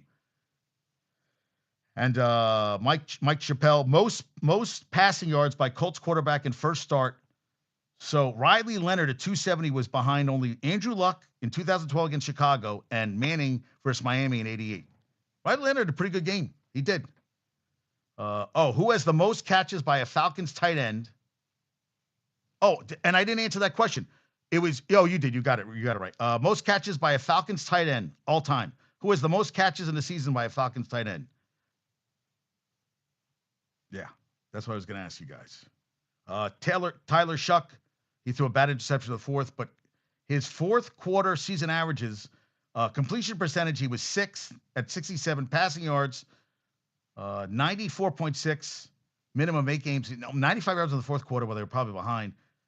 Yes, Gonzalez was 93, and Pitts, who was a free agent, finished with 88, 928, 5 touchdowns in the season. Shuck threw for 259, a touchdown interception. 66% completion percentage. Finished 6-11. Oh, is this? That's that's Ernie. What's up there, Ernie? 2384, 10 touchdowns, 6 interceptions. They finished 6-11. Torrey McElhinney, 22 rookies have had 10.5 sacks or more since sacks were first counted in 82. 11 were defensive rookie of the year. So the Falcons had a franchise record for sacks in the season, 57. Double-digit sacks by 26 pick in the draft out of Tennessee, James Pierce Jr. That's the most first double-digit sacks by a Falcon since this Falcon in 2016. Can you tell me the Falcon in 2016 rookie who had double-digit sacks for the Falcons? They had 31 sacks last year, the Falcons, 57 this year. And the last rookie to have 10.5 sacks or more in a season was Micah Parsons, who had 13 in 2020 for the Cowboys, 2021. But who in 2016 was a first-round pick by the Falcons and ended up having double-digit sacks? That's the question I have for you. It's just me, probably. So, Vic Beasley Jr., that's who it was. Yeah. Falcons, 8 straight years, no playoffs. Since 2021, Lions have 182 fourth down attempts, 102 successful attempts, and they fired their offensive coordinator. Aiden Hutchinson finished with 14.5 sacks, which was a career high. Gibbs got the 1,000th touchdown in red zone. J.J. McCarthy fractured hand, and he still threw for 182 yards. He had to go out. Yeah, Green Bay had 50 plays for 121 yards on Sunday against the Vikings, 2.4 yards per play. Whew, not a good day. Yeah, not a good day. Tune threw for 34, 20, -7 net passing. He got sacked for 41. He had -7 net passing. Yeah. And Riley Leonard gave his first touchdown ball to his dad, who looked like he was like 20. Daniel Whelan, if Ernie was still here, set a single game record for most punt yards in a game. Thank you, Justin Mosqueda. 431 punting yards, long of 68, 5 inside the 20, but 431. That was the most yardage in a single game by a Packers kicker. Titans have the so Teresa Walker I was talking to. Titans have the most cap space coming into the 2026 league year. 8 draft picks. Need a good in-game manager as a coach. They went 6-28 in 24-25, 5-27 in 2014-15. Those are some bad stretches. Those are the 2 worst stretches since they came in '97. And she likes Cam Ward. I like Cam Ward. I'm going to see what happens with him. Hopefully it'll work out, but we don't know. Cam Jordan had a sack Sunday, 10.5 for the season. He's behind LT and Leslie O'Neal for 15th all time. He's the 22nd player in NFL history with at least 7 sacks. Past Saints Hall of Famer Ricky Jackson, class of 2010 Hall of Famer, as first Saints with 7 double-digit sack campaigns. Thank you, Saints PR, for that one. TCA gave me this. I saw this on the TCA chat. Thank you for this one. Under Shanahan, since 2017, including the playoffs, Kyle Shanahan is 1-38 when trailing by 7+ points entering the fourth quarter, with the only win in the divisional round versus Green Bay in 2023. 1-38. And I listen. I like him as a coach. I'm gonna go for them. I'm gonna say they're gonna beat the Eagles. I know Brandon doesn't like it, but yeah. Caleb Williams had a red zone interception. His 7th interception. Was that his 7th of the season? Wait, I gotta see Caleb Williams stats. Let me see here. Caleb Williams. Let's look up how many interceptions did Caleb Williams have. Let me see. Caleb Williams. He threw for, 7th. So he went up 7 touchdowns and 1 more interception. His completion percentage went down, but he threw for more yards. Still finished 58 yards away from becoming the first 4,000-yard passer in franchise history. Travis Kelce joins Tony Gonzalez and Jason Witten with 13,000 receiving yards. Myles Garrett is joining the Jordan brand. Yes, the Colts are bringing back Stecken. Shane Stecken back for 4th. Chris Ballard back for 10th. And they were 8-2 and they finished 8-9. Oof. Well, he lost a quarterback. Kelce, 192 games to get to 13,000. Tony Gonzalez, it took 232. Wow. Caleb Williams did not get there. Caleb Williams has only NFL team without a 4,000-yard passer, the Bears. Who is this? Oh, Kelce, 75+ receptions in 10 straight seasons, tied for longest in NFL history. With whom? This is a good trivia question. Dolphins this year outscored 130-27 in the third quarter, but he's keeping his job, McDaniels. Yeah, Miami ends 3-7-10. They lost 38-10 to the Pats, who went from 4-13 to 14-3, a +10. Rams, I talked about. Lions finished 9-8. How about this? The 2025 AFC first conference in NFL history with 5 teams with 12+ wins. The Pats won 14, the Bills won 12, the Jags won 13, the Texans won 12, and the Broncos won 14. Is that crazy? And the Broncos got their 8th number 1 seed. How about that? 5 teams won 12+ games. Crazy. It sucks that someone's going to lose. Raiders won on 4 field goals and a safety against the Chiefs. Daniel Carlson, 60-yard field goal to win it. So Andy Reid was going for his 7th win at Allegiant, which would give him the record most wins by a coach, but he didn't get it. Bears are the first division champ with a sub-500 record in division since the 2010 Chiefs went 10-6. They lost in the wild card to the Ravens 30-7. They went 2-4 in the NFC North, and they still won the goddamn division. Yeah, crazy, right? I had a lot of cards here. Okay, so we got that. We got that done. Yeah, we got that. That was Matthew Stafford, fourth quarterback in NFL history with 40-plus TDs and 8 or fewer interceptions in a season. So Rodgers went in 2011 went 45-6 touchdowns, interceptions. 2016 he went 40-7, and 2020 he went 48-5. Lamar went 41-4 last year, and Brady went 50-8 in 2007. Unbelievable. Pats ran for 243 yards against Miami, 7.1 yards per carry. Thank you, Barry Jackson. Yeah. Said offense and him weren't. Dak said they weren't the blame for the team. Well, and Eberflus they fired, which I was very happy about. I had the trivia. Didn't I write? What was that trivia question I was asking? I already forgot. That's what I get for having so many cards. I was keeping it. Oh, right. 10 seasons of. That's where it was. Yeah, I got to keep that for later. All right, keep that for later. It was the 40th meeting between Harbaugh and Tomlin. Yeah, wow. Yeah, I already did the point differential. Devontae Walker had a touchdown catch. He's had 4 catches for 90 yards and 2 touchdowns. He has 6. It was his 6th catch of his career, and 4 have come for touchdowns. He played at UNC, and that's where he played. He transferred from, was it Kent State, I think? Raheem Morris, yeah, he's done. Yeah, I'm fine with it. Doug Clawson, most seasons with 1,500-plus rushing yards, 15 touchdowns, and 5 yards a rush in NFL history. Henry's done it 4 times. He's done it twice in his 30s. Jim Brown did it twice. Twice in his 30s. Jeff Kerr about the Eagles. He said they ran 15 plays in the fourth quarter, 0 run plays. Tank Bigsby, last carry was 2 of 7 left in the third. I don't get it, dude. I don't. Now, they said that Terry Fontenot, he did draft Kyle Pitts, 4th and 21, Drake London, 8th and 22, Bijan, 8th and 23, and Michael Penix.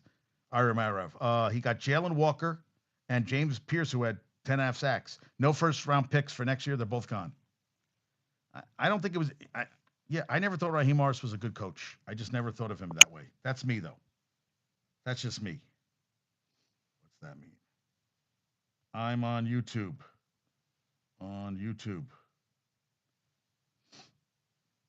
That's what I am. Oh, someone else is here. All right, good. Falcons would have beaten if they beat. Yep, they did, but they didn't. And they with a 4-game win streak. Yeah. Someone said the Steelers 3.4 yards per play, 1.2 yards per catch. And I agree that the 2-game suspension. Metcalf maybe one game, but that's it. And Henry got shut down second half, like Paddy said. So 100 yards first half, nothing the second half. Derrick Henry, 10th player to pass, 13,000 rushing. Pats and Broncos both 14-3. But I said the head-to-head common opponents.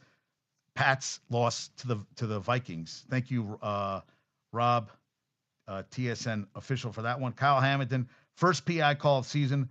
Then 2 seconds left, first and goal option. Yeah, that was bad. Tomlin, second most wins, 192. Well, now he's tied with Chuck Noll, 193 wins, most wins in franchise history. Yeah, Britt Freiermuth had a good game. How about that T.J. Watt interception on the who deflected it? Hayward. What a play! That was a great play. Kyle Hamilton left with a concussion.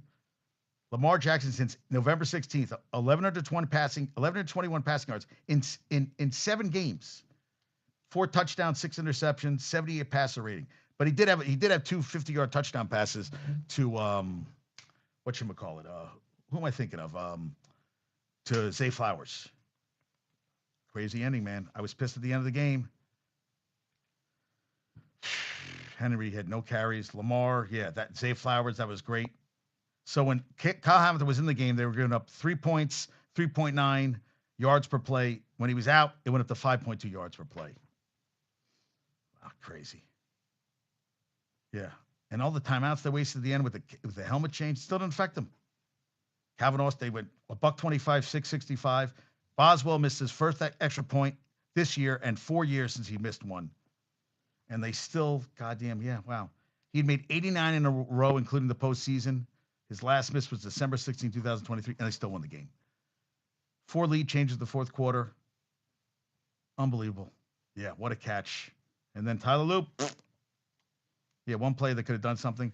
5 teams heading to playoffs after missing postseason last year.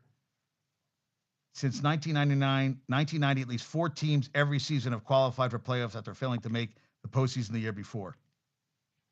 Thank you, James Palmer. Dave Zangaro said Eagles only team to repeat as division winners this season. Jags missed the playoffs last year. Pats, Panthers, Bears, and Niners. I thought the Niners, and I was like, wow. Last year they went 6-11. Bears went 5-12. Panthers went 5-12. Pats went 4-13, and the Jags went 4-13. And the Jags, what the Jags? Jags this year, right? 12 games. I mean, unbelievable, man. The Jags just unbelievable, and I still think they're going to lose to the Bills. I hate to say it. I hate to be that guy, but I think they're going to lose. I'm sorry, 13. So they went from 4-13. They went from 4-13 to 13, 9 plus 9. Both of them went. Pats went plus 10. Wow, plus 9. It's unbelievable. Past 4 seasons, the Jags, Bucks, and Miami have all gone 35-33. Each team. Thank you, NFL and CBS. Talked about the priest. The Ravens' last 3 seasons have ended Zay Flowers' fumble, Mark Andrews' drop, and Tyler Luke missed field goal.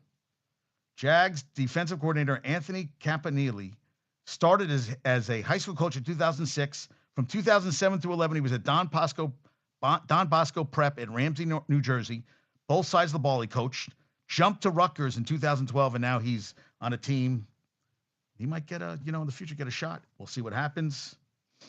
Bama was underdog 3 straight weeks. Doesn't matter. Yep. Well, Oklahoma. All 4 coaches in semifinals coached under Saban. Dan Lanning was a GA, graduate assistant in 2015, won a natty there. Cristobal, 2013 to 2016, offensive line coach, recruiting coordinator, assistant coach, won a natty. Pete Golding was their 2018 to 2022 defensive coordinator, inside linebacker coach at Bama. And Kurt Signetti, 2007 to 2010, wide receiver coach and recruiting coordinator. He won a natty there too. Crazy. All on Saban connections. Georgia had won 75 in a row since 2018 SEC championship game versus Bama, entering the 4th. They went 75 in a row entering the 4th. Had won 53 in a row when leading at home. That's over. Oh, well, that game wasn't at home.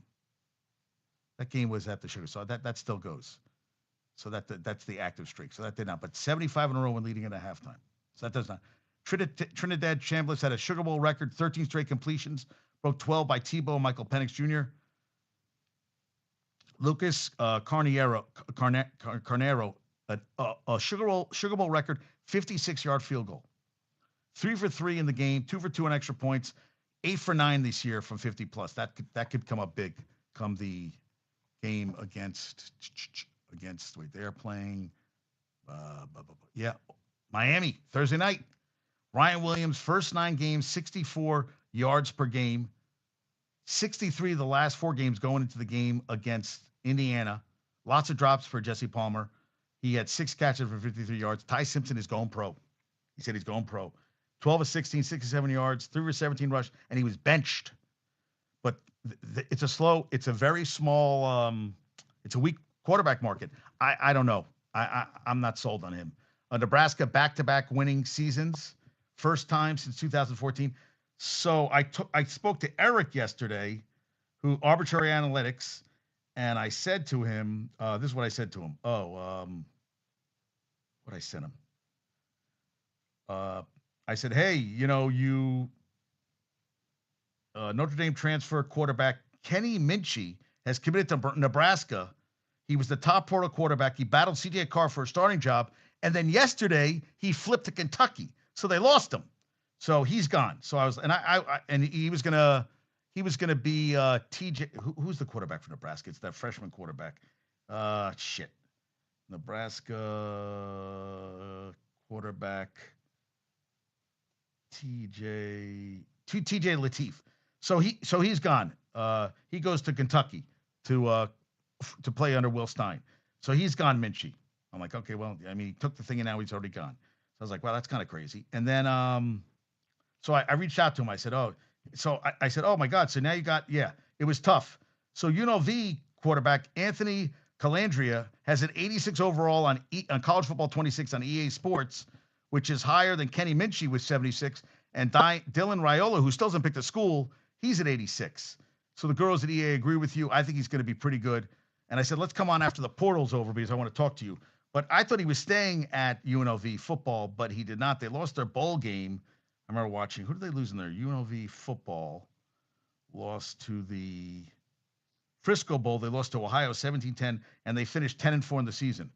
So he is now Calandria, who is not a Calandria has been playing football for a while, if I'm correct. Calandria has been playing. He's 21. He just turned 21. I thought he'd been playing a lot more schools. He played at UNLV. Yeah, okay, so 3 years. But he's played at a bunch of schools, I thought. I thought he played at a bunch of commits to Nebraska on Tuesday. He threw for 34, 59, 23 touchdowns, 9 interceptions. Began his career at Virginia. Last year at UNLV. Now he's on his fourth school. I thought Dan Mullen would have kept him. I guess they didn't have enough money. So I saw that. I said I have to talk to that. So their first back-to-back winning seasons to 2014. But they're, yeah. That's 2 years off by, went 1-7. No, that is not them. That's 2 years. Yeah. So, and they got blown out. Nebraska got blown out in their bowl game. Yeah, Nebraska football did not have a good Tulane making history. All right. Nebraska football. I write stuff down. They lost their bowl game to Utah. Was it 44-22 in the Vegas Bowl? Got blown out. That's what I was saying. So last 2 years, the teams off the bye in the college football playoff, 1-7. Indiana, the only team to win. And Curt Cignetti, when he pulled up, he was wearing his 24-25. Not this year, last year's when they lost in the first round of the college football playoff. He came in. He was locked in. I really want to see what they'll do against Oregon. Navy beat Cincinnati 35-13, 11-2. Since he fell 7-6. Blake Horvath, 161 yards, 3 touchdowns. Number 25 Navy won the Liberty Bowl, tying a program record for wins in a season. Cincinnati is now 1-12 in games after November under third-year coach Scott Satterfield, who's 15-22 overall. And Brendan Sorby, who went into the where's Sorby going again? I know he didn't play in the game for Cincinnati, which hurt them. There was so much actions. Brendan Sorby went to Texas Tech, which has a lot of money going into their portal. So he's done. Ohio State's fan left early against Miami, which a couple minutes left, which I thought was bullshit. I talked about how many players entered the transfer portal a lot. Wake Forest won the Duke Mayo Bowl over 5-8 Mississippi State. They beat. Listen, they're 9-4, more than the last 2 years combined. They beat a top 20 road win over UVA. First bowl win since 2022. Just means less ACC. And listen, you win 9 wins is 9 wins, and you didn't win. That's more than you win in combined 2 years. So Cignetti, by advancing to the college football playoff, this is from Spotrac, he got a $700,000 bonus added to his $1.875 million, which triggered a good. I talked about this. He's now got to be among the 3 highest paid coaches, which is crazy. And semifinal, Miami last won a chip in 2001. Ole Miss 1960. Oregon and Indiana never. So now, what did I see this? The U knocked out I love that. I love that they knocked it out. Yeah. Ducks against. So I want to talk about this I have a bunch of stuff about the Ducks. Bama, worst loss since 98. So they lost the chip to Georgia 28-7, and they get blown out by 35 by Indiana. DeBoer, first 2 teams lost 8 games. Saban lost 8 games in 5 seasons. Big Ten 9-4 in bowl games. SEC 2-6 in games not played versus each other. Only Ole Miss over Tulane and Texas over Michigan. That's the only 2 SEC wins. Illinois beat Tennessee. Houston beat LSU, and UVA beat Missouri. That's crazy, right? That's crazy.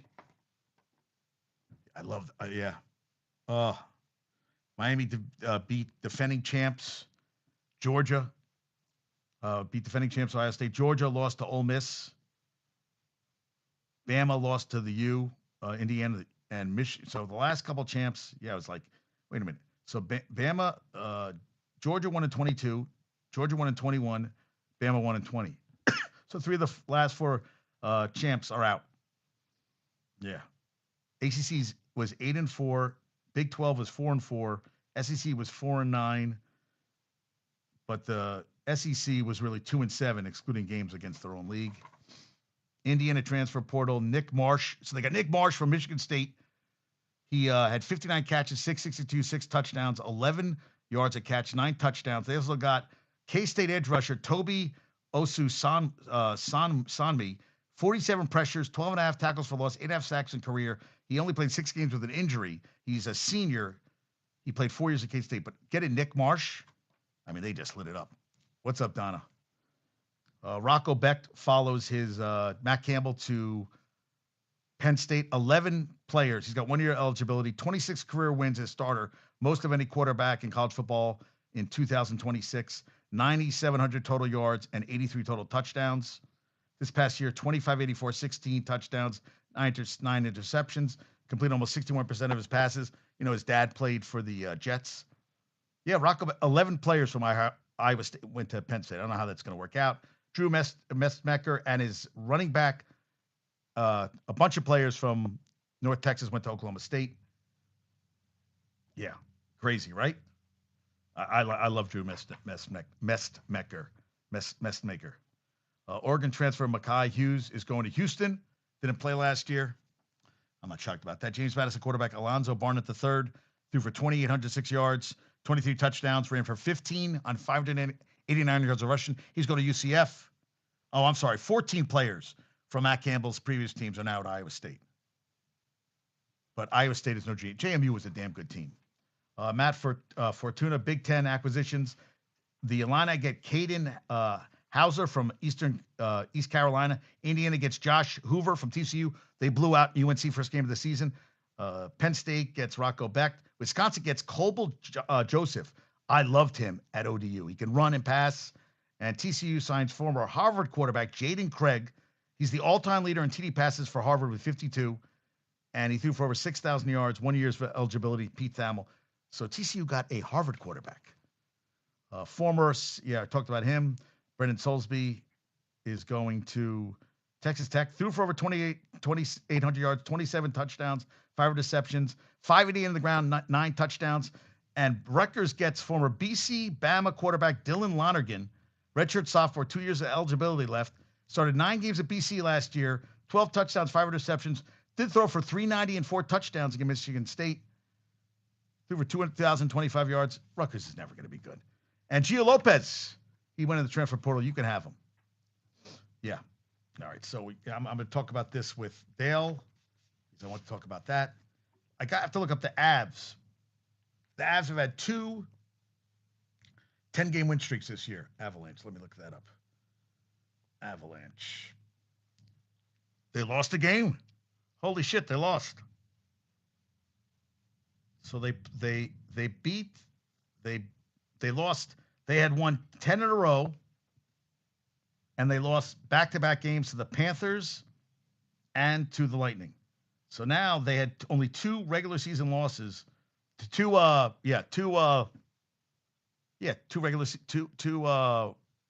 regular time. I guess regular. They're 31-4-7.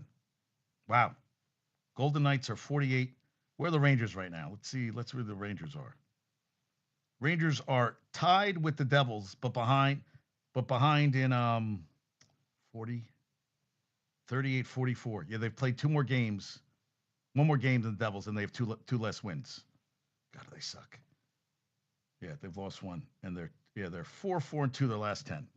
So I saw that they became the first team to fourth team to have double-digit win streaks in 2 to have post double-digit win streaks in the same season. Crazy. Yeah, they trail only the 19. So they're on pace. They were 31-2-7. The 1929-30 Boston Bruins went 35-4-1 to start, and they lost the Stanley Cup Finals 2-0 to Montreal. So they lost those games, and they have guys like Jesus Christ. Makar has 47 points. He leads in goals, leads defenseman assist and points with 35 assists, 47 points. Martin Neckis, who got the new contract, is 53 points. And we know that McKinnon had going into the last two games 74 points, 35. That season. And I saw Zegras got 2 goals last night. First time in 13 years that Canada, USA, or Finland will not win the gold.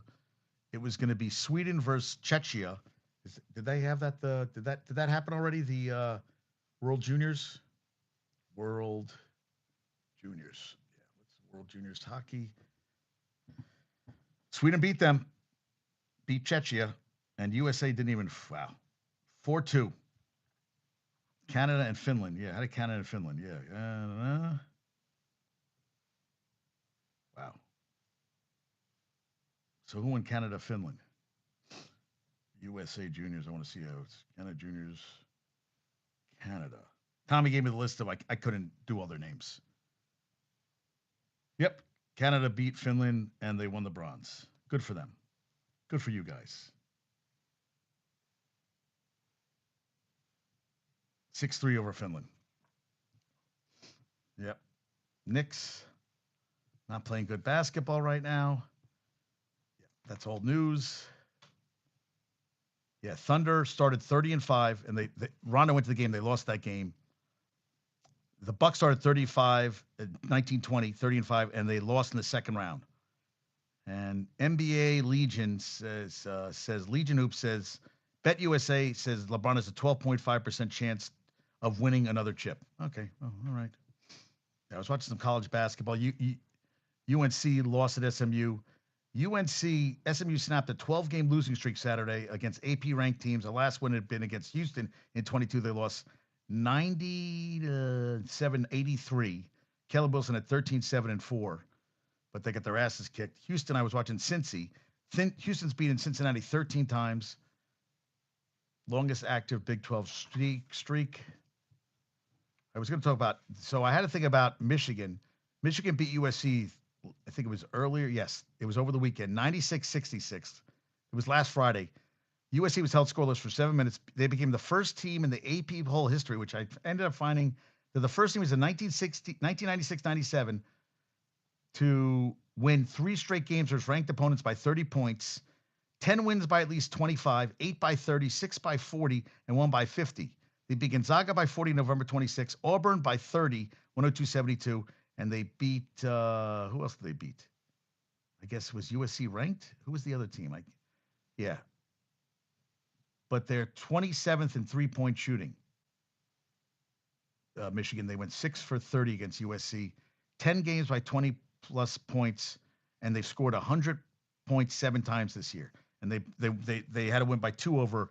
But that's so 96-97 Kentucky lost the final that year to Arizona, which was the only that a Big S school ever won.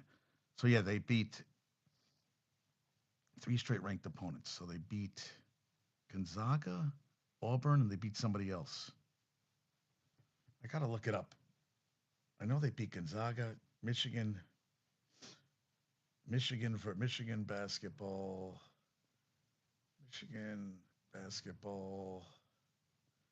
First ranked teams this year. First ranked teams this year. All right, here we go. Yeah, they beat Auburn, number 20 Auburn by 30, Gonzaga by 40, and USC was USC was ranked. Well, not anymore. And this was a couple of what else do I have here? Stephanie Okechukwu, 7 foot, would be the tallest player in NCAA women's basketball history. Played in Nigeria, Philippines, Japan. 16-0 Texas Tech beat Arizona on Saturday, 80-49. So good luck to you, Stephanie. Yeah. Baseball history. This is from 1921. Babe Ruth hit 6.3% of the league's home runs, equivalent of hitting 356 home runs in 2025. Okamoto signed with the Jays. Thank you, Jeff Passan. Yankees interested in Freddie Peralta. We'll see if that happens. Bellinger still high. Bichette would not play shortstop if they signed with the Yankees. Still in talks with Miami and Cabrera. So if they get Peralta, 17-6 with a 2.70 ERA, 204 Ks and 33 starts. Don Mattingly is now the Phillies bench coach. He had a long-standing relationship with manager Rob Thompson. Thanks to John Heyman for that one. I talked about them. I talked about Miami. So Garrett finished with the most sacks. Burns finished second. Daniel Hunter finished third. Interceptions, Kevin Byard had the third for the Bears, had 7, led the league. Tackles, Jordan Brooks had 183 for the Dolphins. Bobby Wagner had 162 at 35 years old for Washington. Passing, Stafford, as I said, Goff and Dak. Rushing, James Cook, 16-21, finished 16 yards ahead. 26 yards ahead of in front of Henry. Derrick Henry with 1595. Jonathan Taylor, 1585. He fell off. Receiving, Najigba 1793 to Puka's 1715. Puka had 129 catches, led the league. McBride had 126 catches, led all tight ends, 1239, 11 touchdowns, 9.8. Devontae Adams led all wide receivers, 14 touchdowns, 60 for 789 yards and 14 touchdowns. And Najigba had 119 catches for 1793, 10 touchdowns. Puka had 129, 715, 10 touchdowns. Yeah, what a season, right? I mean, what a season. That's crazy, right? That's crazy train, folks. That's crazy. All right, so I talked about the strong woman. I was very happy to have on Angelica Jardine. We talked about that. That's over. Yeah, wow. All the stuff I talked about. Let's see if I missed anything else. No, that's all done. Bears haven't won a game. They trailed by double digits in final 3 minutes since 17-7 win to beat Lions in 2002. Wow. Wow, that's crazy. All right, Bears. This was old. Yeah, I just have all cards here. All right. Yeah, we're gonna just get rid of all this stuff. JD went a little long today, but you know what? That's the way we do it.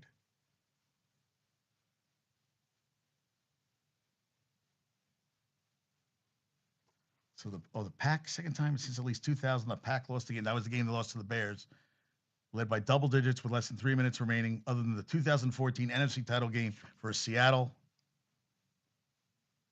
Bama. Yep. All right, we talked about that. Career college football playoff wins by current SEC coaches. Kirby Smart, Kalen DeBoer. Well, Kalen DeBoer won a third. Smart won one. No, Smart lost. So he's at 1. Sark and Peter Golding has 2 wins. No. Right? Ole Miss. How much Ole Miss football? Don't they have 2? I am getting so... my brain is not Ole Miss. Yeah.